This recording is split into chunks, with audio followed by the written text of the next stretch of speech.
Hello everyone, Alex Ross, and I'd love it if you've got a Bible nearby to turn to Genesis chapter 17, and I'd like to read a few verses. Genesis 17 verse 15. God also said to Abraham, "As for Sarai your wife, you are no longer to call her Sarai, her name will be Sarah. I will bless her and will surely give you a son by her. I will bless her so that she will be the mother of nations. Kings of peoples will come from her." Abraham fell face down. He laughed and said to himself, "Will a son be born to a man 100 years old? Will Sarah bear a child at the age of 90? And Abraham said to God, "If only Ishmael might live under your blessing." Here's Abraham, 100 years old, Sarah, his wife, 90 years old, and they're promised by God that they're going to have a baby. This moment, intriguingly, is picked up a couple of times in the New Testament as an example of faith. It's there in Hebrews 11. In Romans 4, we read things like, "He did not waver through unbelief," or "He was fully persuaded that God had the power to do what he had promised." What does faith look like in the real life of Abraham? Because it would be very easy to imagine that Abraham was some kind of superhero who just walked on water, and that's just how faith worked out for him. One of the great things about the Bible is that it doesn't paper over the cracks. It shows people as they really were. And I love that about the Bible. It shows life as we know it. And so I want to look at what faith looked like for Abraham. And I want to pick up some things from Genesis 17 and 18, and three things about faith in Abraham's life. The first one, and you may find this a bit surprising, is that it was faith with laughter. Now, I'd never noticed till I prepared this what a big part laughter played in the birth of Abraham's son, Isaac. Let me show you. Verse 16. God makes this great promise, almost an impossible promise, humanly speaking, that Abraham is about to have a child. So he says, "I will bless her, I will give you a son by her, I will bless her, and she will become a mother of nations." And then we see Abraham's reaction in the next verse, 17. "Abraham bowed with his face touching the ground, but he began to laugh when he thought, 'Can a man have a child when he's 100 years old? Can Sarah have a child at 90? Now, bowing down with your head to the ground is a sign of worship when you're communicating with God. Abraham had done it already in this chapter. Go back to verse 13. Abraham bowed down with his face touching the ground. But as he worshipped God, we see that he begins to think about himself. He's 100, and he begins to think about Sarah. She's 90. And he thought it was rather a funny idea that they could have a child, and it makes him laugh. And of course, if you stop and think about it, it is humorous. Abraham and Sarah turn up at the hospital to book in. You would point them to the geriatric ward. But no, they say, "We want maternity." Or Abraham and Sarah walking down the high road with a little baby in the pram, and you'd look on and you'd say, "Great to see great-grandparents." But they're not. They're the parents. So you can understand why Abraham laughed as he bowed down before God. And when you think of the majesty and the power and the glory and the authority that God has, it's a wonderful thing that Abraham could laugh as he bowed before the Lord. You think of some of the people around the world who have power, some of the dictators and the tyrants. You wouldn't want to laugh in their presence. So for Abraham, in the presence of the one who has all the power, is quite something to be able to laugh. Of course, there are some people who think that laughter and God don't go together. In fact, you've got to be very serious and you can't even smile. Well, that's wrong, isn't it? Because not only does Abraham laugh, if you go down to verse 19, look at what God says. "Your wife will bear you a son, and you will name him Isaac." What does the word Isaac mean? Look at the footnote at the bottom of your Bible, and we see it means he laughs. So God enters into the laughter. He wants their laughter to be something that stays with them for the rest of their lives. So whenever they use the word Isaac, he laughs. That's a reminder of how they reacted to God's great promise, calling he laughs in for dinner. talking about he laughs over lunch, going to the school and getting the report about he laughs. But not only did Abraham laugh, Sarah did as well. Go on into chapter 18 and verse 10. The Lord has come again and said to Abraham, 9 months from now I will come back, and your wife Sarah will have a son. Sarah was behind him at the door of the tent listening. Abraham and Sarah were very old, and Sarah had stopped having her monthly periods. So Sarah laughed to herself and said, now that I am old and worn out, can I still enjoy sex? And besides, my husband is old too. Notice again what made Sarah laugh. Exactly the same as Abraham. Abraham laughed when he thought about himself and Sarah. Sarah laughed because she thought about her own body and Abraham's. But Sarah got into trouble for her laughter here in verse 13. God says, why did Sarah laugh and say, can I really have a child when I'm so old? Is anything too hard for the Lord? So if Abraham worshipped and laughed, Sarah doubted and laughed. But can you see what the Lord does in his reply to Sarah? He's wanting to take her eyes off her own body onto God. And so he asks this great question, is anything too hard for the Lord? It's a brilliant question, isn't it? It makes it impossible for us not to believe. It increases our faith. You see, Sarah looked at her body and knew it was impossible for her to have children. But then God asks, is anything too hard for the Lord?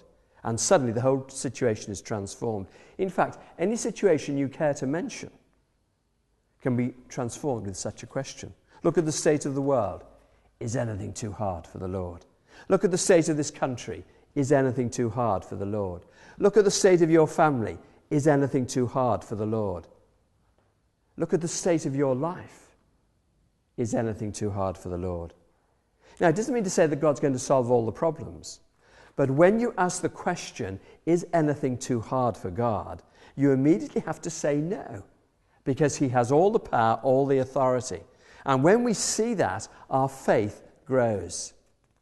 That question calls us to trust God absolutely and to turn to him. But the laughter isn't over.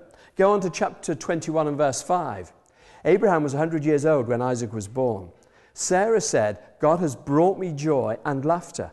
Everyone hears about it will laugh with me. So Abraham worshipped and laughed. Sarah doubted and laughed. And now everyone who hears about it is going to laugh as well. And so we can smile today as we think about what God did through faith. So this is very much a living, everyday faith. Faith with laughter. Faith in a real relationship. Faith where the real people like us were involved. Second little heading about faith for Abraham. It was faith with hesitation. So God made this great promise to Sarah and Abraham that they'd have their little boy. Abraham laughs. But then what does he say? Look at verse 18. God, why not let Ishmael be my heir? Ishmael was Abraham's 13-year-old boy. He'd been born earlier through his au pair. And Abraham, like most fathers, was very fond of him. He'd watched him play football, gone off fishing with him, and all the things that fathers and sons are meant to do. So this is a very natural question from Abraham. Why not let Ishmael get the blessing? It's also a very human thing to do, isn't it? To hold on to what we have, to stick with the familiar, to try and stay where we are and with what we have.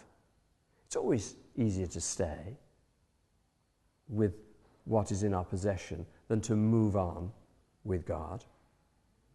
God has to very often move us on, as he did here with Abraham. Kierkegaard, 19th century Christian writer, told the story of a make-believe land in which only ducks lived.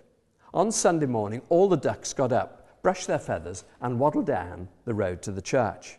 After waddling down to the church, they waddled down the aisle and into their pews, and they sat there waiting for the duck minister to waddle in.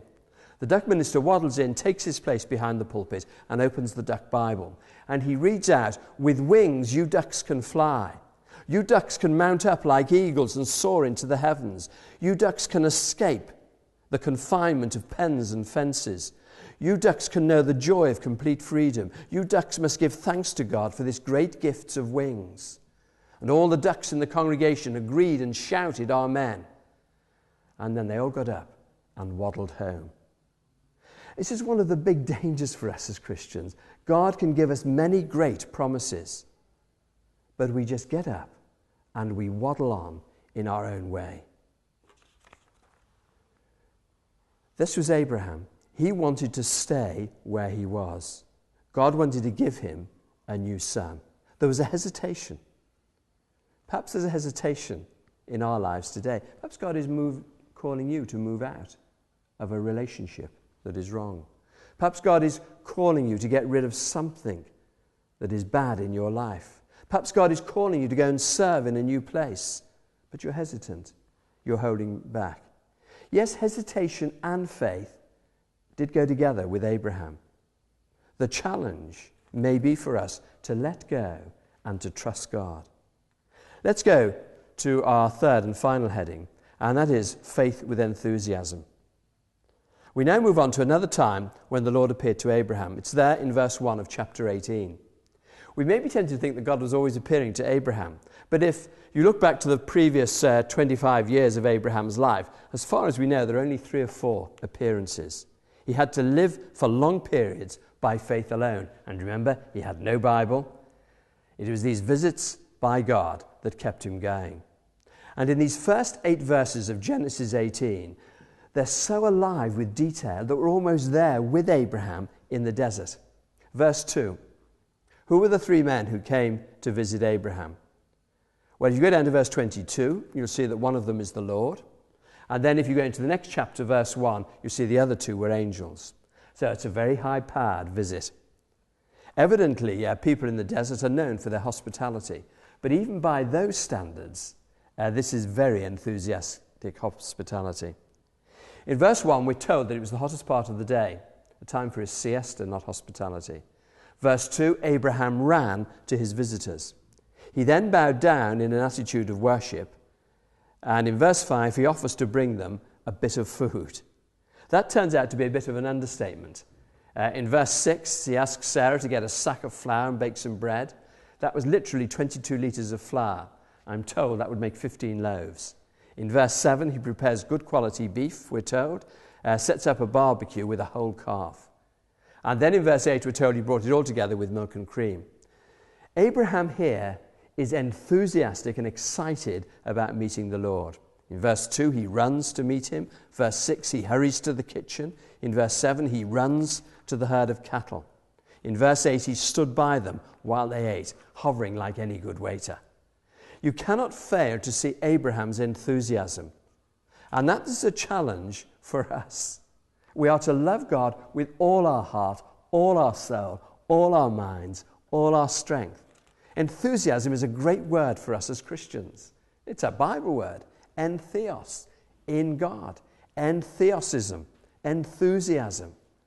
We're in God. We should be true enthusiasts. Dick Shepherd, who was a vicar in the East End, he said, a church without enthusiasm should have its roof ripped off. It will never make an impact. Interesting that, isn't it? Enthusiasm goes with Christianity. Living faith. Yes, Abraham was no stained glass hero. He was a man of faith. He's the big man of faith in the New Testament.